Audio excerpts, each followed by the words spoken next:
Our chief political correspondent, Laura Tingle, joins me now. Laura, welcome. Hello, Sarah. So, a major change of language from the Reserve Bank. Explain all.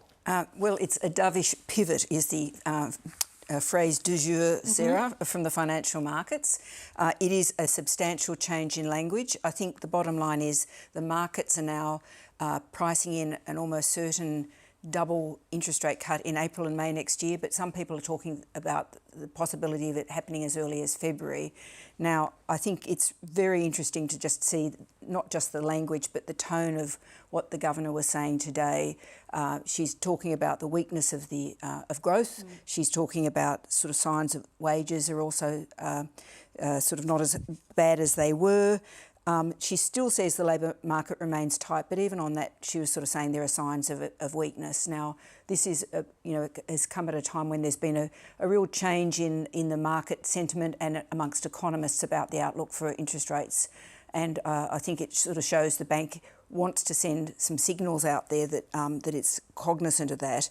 And the fact that she's saying we're giving some confidence that inflation is moving sustainably towards its target is a really big change in language. You just said maybe as early as February, and obviously this is of enormous importance in the political cycle, but didn't the Reserve Bank say before that they were going to want to see more data and that February was too soon for a decision? Is that now no longer so certain? It isn't so certain at all. She didn't.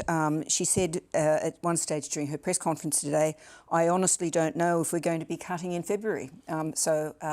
While she's also sort of saying, we didn't consider a rate cut this time, it's just moving quite significantly. I mean, the bank may be looking for an evolution of its language, but I think the markets, after such a long period of time and with this change, particularly as we discussed last week, in the view about the strength of the labour market, and certainly the Governor and the bank are talking now about the possibility of a sudden upsurge in unemployment.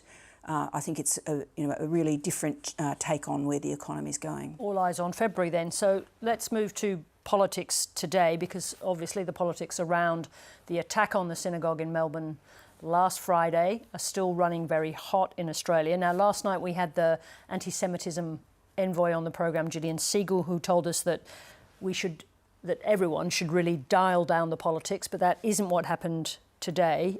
We've had the opposition leader Peter Dutton accused of stymieing bipartisanship. What happened to lead to that allegation? Well, Sarah, yesterday Peter Dutton came out and attacked the local Labor MP where the synagogue is located, Josh Burns, who is also Jewish, and had a pretty snide attack at him, saying that he wasn't standing up for people in the circumstances.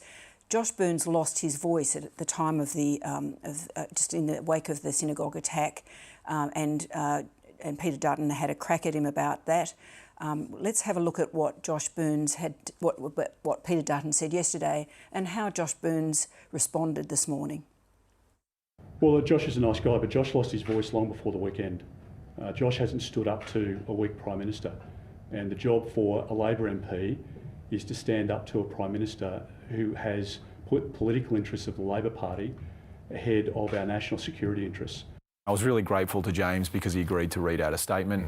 I know Peter Dutton had a personal crack at me yesterday about losing my voice. Well, his team member actually agreed to read out a statement for me, and then Peter Dutton right at the last minute intervened and told James he couldn't read out the statement. That's like, if we're going to play those sorts of politics, it's really, I don't think it's in our best interest. So, Sarah, what that was a reference to was the fact that James Paterson, the Shadow Minister, was appearing at the synagogue with Josh Burns, and Josh Burns says that James Paterson had agreed to read out the statement in the spirit of bipartisanship on his behalf since he'd lost his voice, and there was an intervention from Peter Dutton who stopped that. Now, I don't think that's the sort of, bad spirit that we really need at this point of time. Well, and just to follow up on that, we went to Peter Dutton's office to confirm that that is indeed what had happened. We were referred then to James Paterson, who said this: "It's not the role of a Liberal frontbencher to act as a spokesman for the Labor Party." Yes, he did say that, but I don't think that's actually a denial of the fact that he accepted to do that on Josh Byrne's behalf. And all of those people in that space have acted in a bipartisan way in the past, and I don't think that Josh Byrne would make that allegation lightly. So I don't think it reflects well on the opposition leader. If you notice that language that he was using, it's what he keeps using in these circumstances, which is it's all about Anthony Albanese being weak, and which is the point he keeps wanting to make, and he will use various issues to make that point. Well, let's pick up on that, because there has been a lot of criticism, not just from Peter Dutton, about the way that the government has handled the rise in anti-Semitism in Australia. There's been a lot of anxiety around that, and actually Gillian Siegel, again, the anti-Semitism envoy, said last night that she thought there hadn't been enough leadership. Now, Anthony Albanese went to the synagogue today. It's a long time after the attack. Is there some merit in this statement that they haven't handled the issue with enough strength during the year leading up to this heinous attack on Friday? Well, I think certainly the optics of this have been terrible for the Prime Minister. The fact that it looked like he hadn't been there, that he was in Perth, that there was all this talk about him playing tennis. And photos, indeed. Photos, indeed, and having drinks for donors, all those things. None of that plays out at all well. But the government's record is that they have moved on a whole range of fronts to try to crack down on anti-hate speech of all sorts. But it has also been trying to maintain some sort of middle path, so that there are two sides in this dispute. And they've been trying to not inflame the situation. So I think if you're in government, you've got to maintain a slightly more cautious approach to the sorts of language you use. I mean, Peter Dutton is accusing the government of, he says, police have been standing on the sidelines at the direction of the government. Now, that's a pretty big statement to make, and carries all sorts of connotations, which, you've got to sort of really be able to back up. So I think, the Prime Minister certainly has left the optics in a bad way, but he apparently was received very warmly by the leaders of the community at the synagogue today. There was a bit of heckling outside, but I think however late he may have been, they were grateful to see him. I guess at the same time we have again, I'm going to refer to the anti-Semitism envoy. It was the first time we'd heard from her. She also said that she thought there were issues with the way people using wearing insignia of Hamas or Hezbollah at regular demonstrations during the year hadn't been policed with enough force. So clearly the idea is in the community, if we can separate the politics from concerns in the community, that those issues weren't being policed. Now, I guess we have to pursue that perhaps with Mark Dreyfus. And we also have to pursue it with the state police, Sarah. I mean, it's actually the states who run the police forces, and there may be issues, but it's not that simple. It's a complicated issue. For sure. Now, there was another part of the politics of the day was Peter Dutton saying that he wouldn't stand in front of, were he to become Prime Minister, he's not going to give press conferences with the Indigenous flag behind him. So what's your analysis of him saying that and saying it today?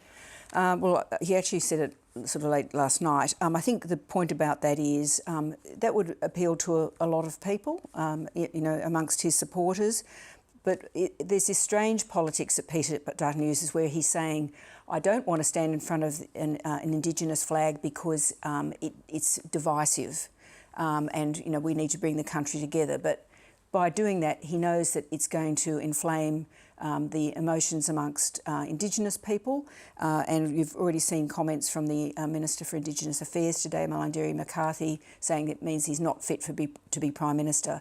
Now, all of these issues keep being brought up by Peter Dutton. He's very good at raising these sorts of questions, but of course it does distract from the fact that we're still waiting for his nuclear costings this week, and from the fact that he hasn't released details of almost any of his major policies, and we're only a couple of months from an election. Although I think we're going to see the nuclear costings any minute now.